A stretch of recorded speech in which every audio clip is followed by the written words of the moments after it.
ചെമ്പനീർ പൂവ് സീരിയലിൻ്റെ latest episode review ആണ് പറയുന്നത്. അങ്ങനെ സച്ചി കലി തുള്ളിക്കൊണ്ട് തന്നെ മീരയുടെ വീട്ടിലേക്ക് കയറി ചെല്ലുന്നുണ്ടെന്ന് മാത്രമല്ല, മീരയിൽ നിന്നും സകല സത്യങ്ങളും അവൻ പിടിച്ചെടുക്കുന്ന ഒരു അടിപൊളി സൂപ്പർ ത്രില്ലിംഗ് എപ്പിസോഡ് റിവ്യൂ ആട്ടോ വരുന്നത്. അപ്പോൾ വീഡിയോയിലേക്ക് പോകുന്നതിന് മുൻപായിട്ട് തന്നെ നിങ്ങൾക്ക് ഈ ഒരു ചാനൽ ഇഷ്ടമാവുകയാണെങ്കിൽ ഒരു ലൈക്കും ഹൈപ്പൊക്കെ ചെയ്ത് സബ്സ്ക്രൈബ് ചെയ്യാൻ മറക്കല്ലേട്ടോ. അങ്ങനെ അന്ന് സച്ചിയുടെ കയ്യിൽ നിന്നും കളഞ്ഞു പോയിരിക്കുന്ന ആ ഫോണ് സച്ചിയുടെ കയ്യിൽ എന്നെ തിരിച്ചു കിട്ടുകയാണ്.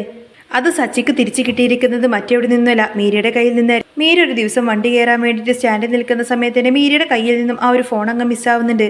സത്യത്തിൽ ശ്രുതി മീരയുടെ അടുത്ത് അത് ബീച്ചിൽ കൊണ്ടുപോയി കളയാൻ പറഞ്ഞതായിരുന്നു. പക്ഷേ മീര അതിങ്ങനെ കയ്യിൽ പിടിച്ച് നടന്ന് അവസാനം ഓട്ടോ സ്റ്റാൻഡിൽ നിൽക്കുന്ന ആ ഒരു ടൈമിൽ കയ്യിൽ നിന്നങ്ങ് പോയി. അന്നേരം അവിടുത്തെ ഒരു കടയിലെ ചേട്ടൻ അത് കിട്ടുകയാണ്. അയാൾ അതെടുത്ത് നോക്കുന്ന സമയത്ത് തന്നെ ഫോൺ ഓണാവുകയും ചെയ്തു. സച്ചിയുടെ ഫോട്ടോ ഒക്കെ അതിൽ കാണുകയും അത് ഓപ്പൺ ആക്കി നോക്കുന്ന സമയത്തിന് സച്ചിയുടെ ഫോട്ടോസ് എല്ലാം അതിൽ കണ്ടു. അങ്ങനെ സച്ചിയെ അറിയുന്ന ഒരാളായതുകൊണ്ട് തന്നെ സച്ചിയുടെ നമ്പറൊക്കെ ഒപ്പിച്ചു വെച്ചു. അയാളും സച്ചിയെ വിളിക്കുന്നുണ്ട്. എന്നിട്ട് വിവരം പറഞ്ഞു, സാറിൻ്റെ ഫോൺ എൻ്റെ കയ്യിലുണ്ട്. ഇവിടെ ഒരു പെൺകുട്ടി ഓട്ടോ കയറാൻ വേണ്ടി നിന്നപ്പോൾ കയ്യിൽ നിന്ന് വീണതാണെന്നൊക്കെ പറയും. കടയുടെ അഡ്രസ്സൊക്കെ പറഞ്ഞു കൊടുത്തപ്പോൾ സച്ചി പെട്ടെന്ന് തന്നെ അങ്ങോട്ടേക്ക് ചെന്ന് ഫോൺ വാങ്ങിച്ചു. വീട്ടിലേക്ക് എത്ത സച്ചി രേവതിയോട് കാര്യം പറയാണ്. രേവതി, നിനക്ക് ഈ ഫോൺ മനസ്സിലായോ? ഇതെൻ്റെ മിസ്സായ ഫോണാണ്. അന്നേരം രേവതി ചോദിക്കുന്നുണ്ട്, സച്ചിയേട്ടാ ഇത് എവിടുന്നാ കിട്ടിയതെന്ന്. അപ്പം സച്ചി കാര്യം പറഞ്ഞു.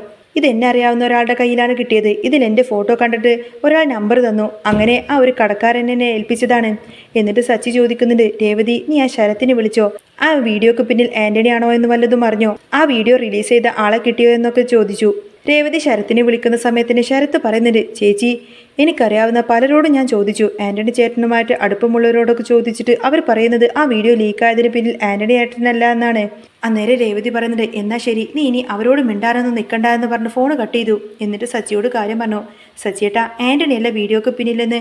അപ്പോൾ സച്ചിയും പറയുന്നുണ്ട്, ആൻ്റണി അല്ലെങ്കിൽ അയാൾ ഏർപ്പാടാക്കിയ ആരെങ്കിലും ആയിരിക്കുമെന്ന് എനിക്ക് ഉറപ്പാണ് രേവതി എന്ന്. അന്നേരം രേവതിക്കൊരു സംശയം, നമുക്ക് അങ്ങനെ അങ്ങ് ഉറപ്പിക്കാൻ പറ്റില്ലല്ലോ. സച്ചിയുടെ ഫോണിൽ നിന്ന് തന്നെയാണ് വീഡിയോസ് എല്ലാം പോയത് എന്ന് എങ്ങനെ അറിയാനാണ്? അപ്പോൾ സച്ചി കലിപ്പിൽ ഇങ്ങനെ ചോദിക്കും, നീ എന്താ രേവതി ഈ പറയുന്നത്? ആ വീഡിയോ എൻ്റെ ഫോണിൽ മാത്രമാണ് ഉണ്ടായിരുന്നത്. അതിൻ്റെ ഒറിജിനൽ ഞാൻ ഡിലീറ്റ് ചെയ്യിപ്പിച്ചതുമാണ്. അതെല്ലാം തന്നെ ഞാൻ ഡിലീറ്റ് ചെയ്യിപ്പിച്ചിട്ടാണ് ഇങ്ങോട്ടേക്ക് വന്നതും. ഒരു പെണ്ണിൻ്റെ കയ്യിൽ നിന്നാണ് ഫോൺ മിസ്സായതെന്ന് കടക്കാരൻ പറഞ്ഞിട്ടുണ്ട്. ഇനി ആ പെണ്ണ് നമ്മുടെ പാർലറിലെത്തിയാണെങ്കിലോ എന്ന് സച്ചി ചോദിച്ചപ്പോൾ ശ്രുതി അത് കേട്ടങ്ങ് പേടിക്കുന്നുണ്ട്. രേവതി പറയുന്നുണ്ട്, സച്ചിയേട്ടാ ശ്രുതി നമ്മുടെ വീട്ടിലൊരാളല്ലേ, അവൾ നമുക്ക് ദോഷം വരുന്ന ഒന്നും ചെയ്യില്ല എന്ന് പറയും. സച്ചി ഉടനെ തന്നെ പറഞ്ഞു, രേവതി നീ അവളെ പറ്റി ഒന്നും അറിയാതെ സംസാരിക്കരുത്. പാർലറെടുത്ത് ഇതും ചെയ്യും ഇതിനപ്പുറം ചെയ്യും. അവളൊരു ഫ്രോഡ് തന്നെയാണ്. എനിക്ക് അവളെ നല്ല സംശയമുണ്ട്. കാരണം അവളും ആൻ്റണിയും തമ്മിലുള്ള ആ ഒരു ബന്ധം നിനക്കും അറിയാമല്ലോ. അവർ തമ്മിൽ ചേർന്ന് കളിച്ച കളികളാണിതൊക്കെ. ആ വീഡിയോ എൻ്റെ ഫോണിൽ മാത്രമേ ഉണ്ടായിരുന്നുള്ളൂ എന്നും ഫോൺ പോയതിൻ്റെ പിറ്റേന്ന് തന്നെ വീഡിയോ പുറത്താവുകയും ചെയ്തു. അങ്ങനെയൊക്കെ വെച്ച് നോക്കിയാൽ ഇതെൻ്റെ ഫോണിൽ നിന്ന് തന്നെ പോയതാണെന്ന് സച്ചി ഉറപ്പിച്ചു പറഞ്ഞു. രേവതിക്ക് പക്ഷേ ശ്രുതി അങ്ങനെ ചെയ്യുമെന്ന് വിശ്വസിക്കാനേ വയ്യ. നമുക്ക് തെളിവില്ലല്ലോ എന്ന് പറയുന്ന സമയത്തിന് സച്ചി പഴയ കാര്യങ്ങളൊക്കെ ഓർമ്മിപ്പിക്കുന്നുണ്ട്. ആ റിസപ്ഷൻ്റെ അന്ന് ഈ പാർലറെടുത്തിയും അവളുടെ ഫ്രണ്ട് മീരയും കൂടി എൻ്റെ ഫോണിന് വേണ്ടിയിട്ട് പുറകെ നടന്നതും ഫോട്ടോസ് എടുക്കാം വീഡിയോസ് എടുക്കാമെന്നൊക്കെ പറഞ്ഞ് അവർ എങ്ങനെയൊക്കെയോ എൻ്റെ ഫോൺ അടിച്ചു മാറ്റാമെന്നൊക്കെ നോക്കിയതാണ്. ഒന്നുകിൽ മീര അല്ലെങ്കിൽ പാർലറെടുത്തിയെന്ന് എനിക്ക് ഉറപ്പാണെന്നൊക്കെ പറയണ സച്ചി.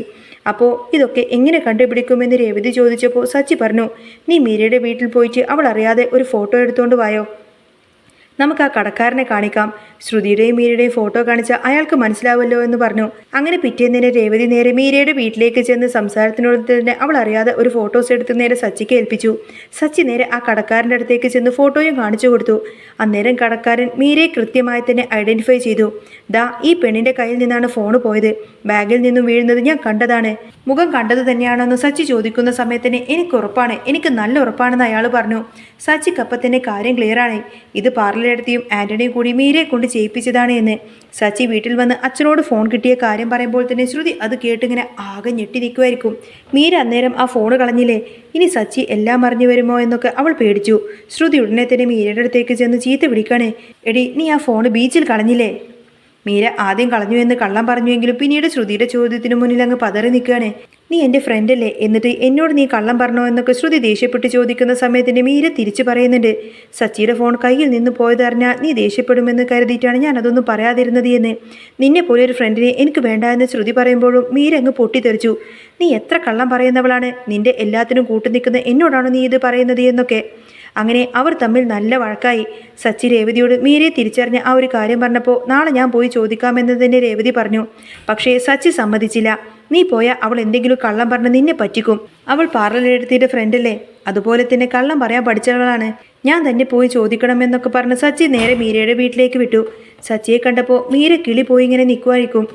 എന്തിനാ സച്ചി വന്നത് എന്ന് പേടിയോട് കൂടുതലും ചോദിച്ചപ്പോൾ സച്ചി പറഞ്ഞു, എനിക്ക് നിന്നോട് ചിലത് ചോദിക്കാനുണ്ടെന്ന് പറഞ്ഞ് നേരെ അകത്തേക്ക് കയറി.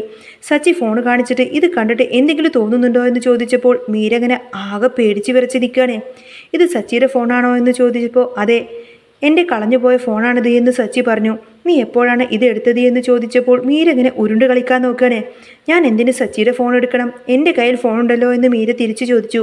സച്ചി പറഞ്ഞു, മീരെ നീ എന്നെ പറ്റിക്കാനൊന്നും നോക്കണ്ട, എല്ലാ സത്യവും പറഞ്ഞിട്ടാണ് ഞാനിപ്പോൾ നിൻ്റെ അടുത്തേക്ക് ഇവിടെ വന്നിരിക്കുന്നത്.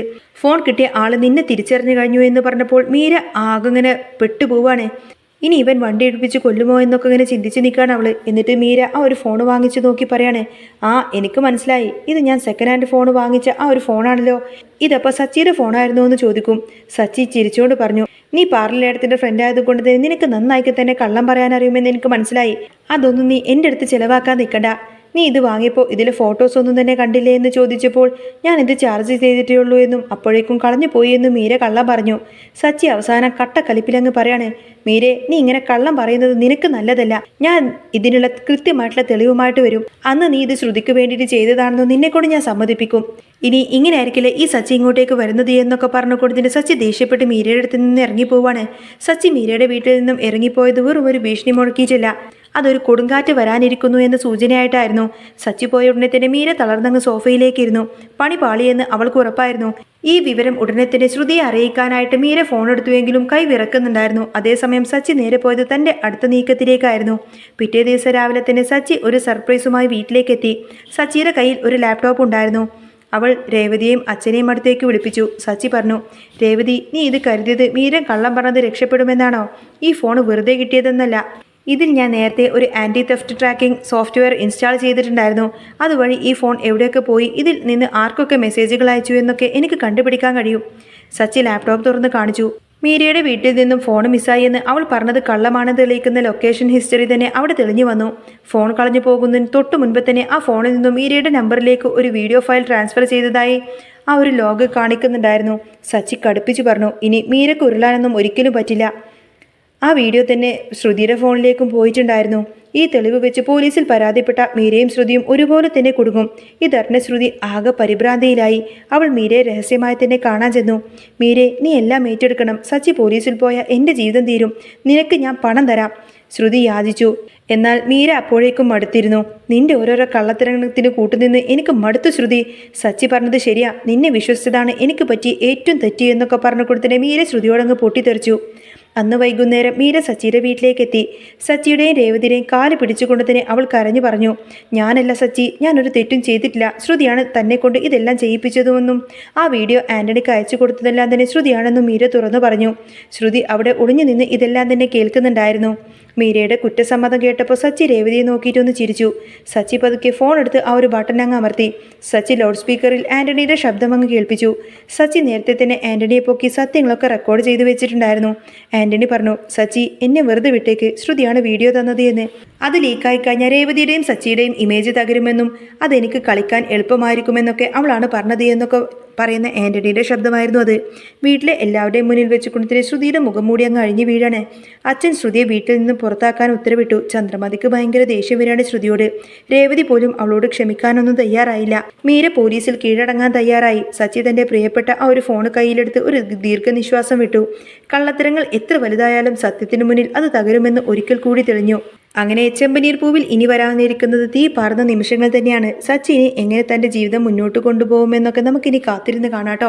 ശ്രുതി ഇനി അട്ടപ്പടലം പൂട്ടാൻ തന്നെയായിരിക്കും സച്ചി തീരുമാനിച്ചിരിക്കുന്നത്. അങ്ങനെ സൂപ്പർ രംഗങ്ങളോട് കൂടിയായിരിക്കും ചെമ്പനീർ പൂവിനി വരാൻ പോകുന്നത്. നിങ്ങൾക്ക് ഈ ഒരു ചാനൽ ഇഷ്ടമാണെങ്കിൽ സബ്സ്ക്രൈബ് ചെയ്യാനും സപ്പോർട്ട് ചെയ്യാനും മറക്കല്ലേ. നെക്സ്റ്റ് വീഡിയോ ഉടനെ വരാം. ബൈ.